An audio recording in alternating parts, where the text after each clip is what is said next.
Dubai এয়ারপোর্টে গ্রেফতার হয়েছিলেন জনপ্রিয় সোশ্যাল মিডিয়া ইনফ্লুয়েন্সার, তাজিকিস্তানের সিঙ্গার এবং বিগ বস খ্যাত আব্দুর রাজিক।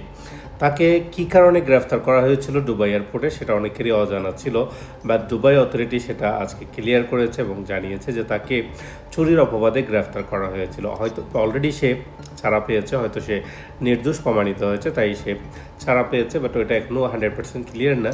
বাট তাকে যে চুরির অপবাদেই গ্রেফতার করা হয়েছিল সেটা অথরিটি ক্লিয়ার করেছে। সো এটা অনেকের কাছে একটু শোকিং নিউজ ছিল। তার মধ্যে একজন জনপ্রিয় সিঙ্গার এবং সোশ্যাল মিডিয়া ইনফ্লুয়েন্সার কীভাবে গ্রেফতার হলো দুবাই এয়ারপোর্টে। বাট দুবাই এবং ইউএই হচ্ছে মানে একটা কান্ট্রি যেখানে আপনার ব্যাকগ্রাউন্ড কী, আপনার পরিচয় কী, ইট ডাজেন্ট ম্যাটার।